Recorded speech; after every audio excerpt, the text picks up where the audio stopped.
All right, so now we get to do the closed interval method. The extreme value theorem guarantees us that if a function is continuous on a closed interval, right, a less than or equal to x less than or equal to b, then there must be an absolute max and an absolute min. And the closed interval method tells us how we can find those absolute extrema. There's either one of two choices. Either those absolute extrema occur in the open interval, right, a less than x less than b, or they occur at the endpoints. Those are the only two options. Those two together make up the entire domain of the function. So the first thing that you want to do, if I'm in the open interval, what must be true? If we have extreme values there, the derivative is either 0 or it's undefined. In other words, we want to find the critical values, the x values where we could have extreme function values in this open interval, right? You want to find these x values in this open interval such that what's true? The derivative there is either 0 or it's undefined. Okay, and if you find places where the derivative is 0 or places where the derivative is undefined, what you want to do is you want to take those x values and plug them into the function. That's step 2. Evaluate the function at those critical points, at those critical values. And remember, those are all synonyms. Critical values, critical numbers, critical points. They're just x values where the derivative is 0 or undefined. Okay, and then step 3 is delightfully simple. Just go ahead and plug in the endpoints into your function. And then lastly, compare, right? So whatever y values you got from step 2 and whatever y values you got in step 3, just whichever is the biggest y value, that's going to be the absolute biggest y value. Whatever's the smallest y value, that's going to be the absolute smallest y value, your absolute minimum, right? So now let's do an example. We're going to use the closed interval method to find the absolute extrema for this polynomial function on the domain 0 less than or equal to x less than or equal to 4. Now just note f is a poly.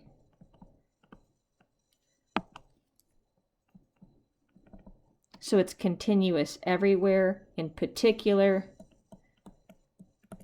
it's continuous on 0, 4. So we've got a function that's continuous on a closed interval.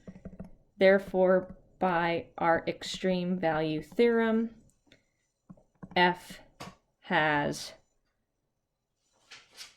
absolute, or global if you want, extrema.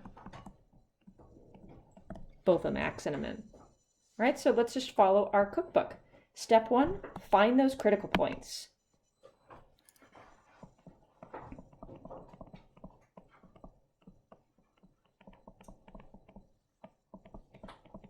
Points in the domain.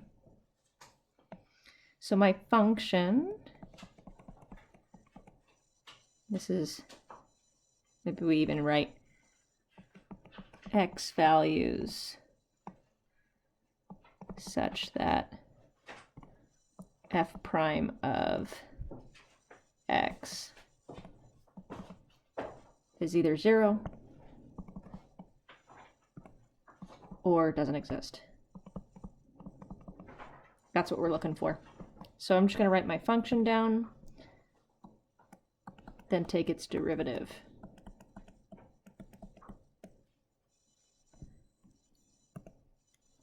The derivative is 54 minus 6x. It's 0. Let's go ahead and factor out a 6. 6 times 9 minus... Oh, Lindsay made a mistake. This is to the power of 2. Good. Minus x squared. Factoring further. You could divide both sides by 6 if you wanted, but let's just keep factoring.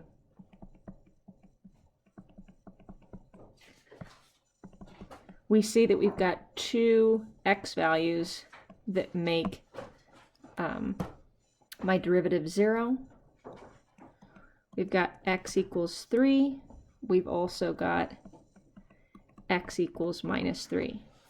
Now, x equals 3, that's in this domain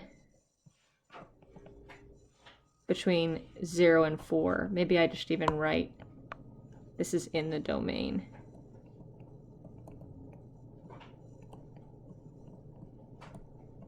But minus 3 doesn't live in between 0 and 4. This is not.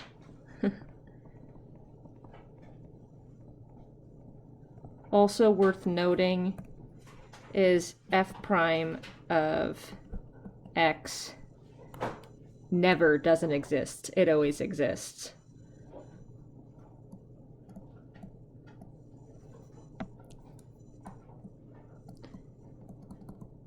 What does this amount to? That amounts to domain restrictions.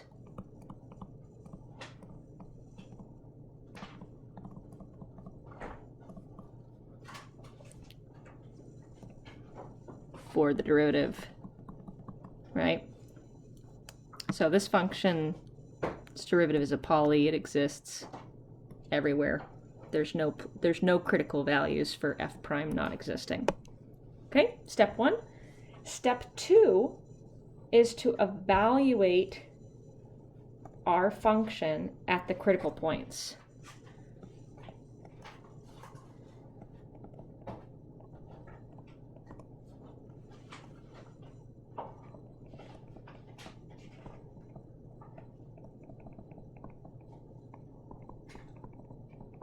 And in this case, just at the critical point x is 3, because minus 3 isn't in the domain. We can write that.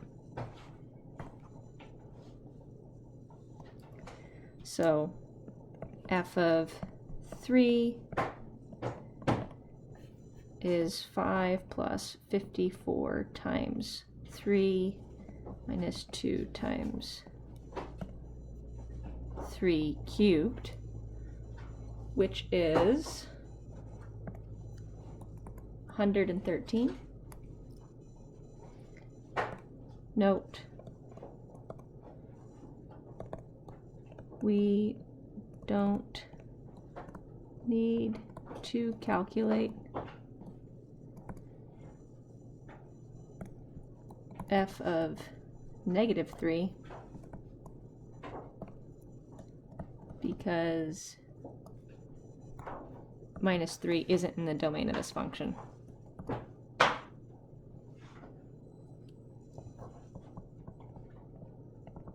If we had changed this 0 up here to be like minus 7, then minus 3 is in there. But minus 3 isn't in there. Then step 3, so we can have absolute extrema in the interval, but we can also have absolute extrema at the endpoints. So we're just going to plug in the endpoints. Evaluate f of x at the endpoints in the domain, which in this case is x is 0 and x is 4. I did green. Bloop. And pink.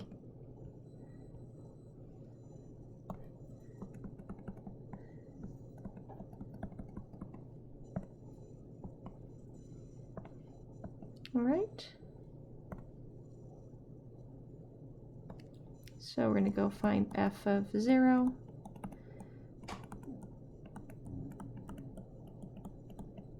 Which is 5. And then we're going to find f of 4.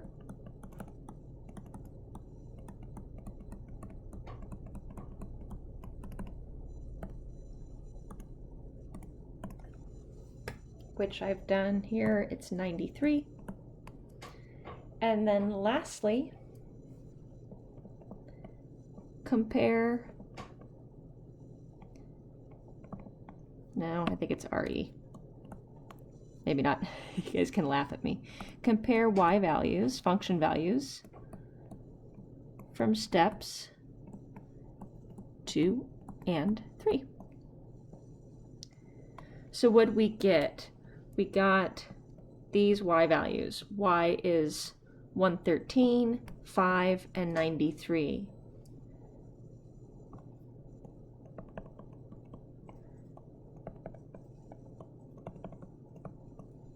Okay. The absolute biggest y value, that's the biggest one. 113 is bigger than 5 and 93. This is our absolute or global max. Bloop, bloop, bloop. It happened to occur at a critical point. And right here, the smallest y value is 5. 5 is smaller than 93 and 119. This is our absolute minimum. All right, and that concludes lesson 14. Thank you for watching.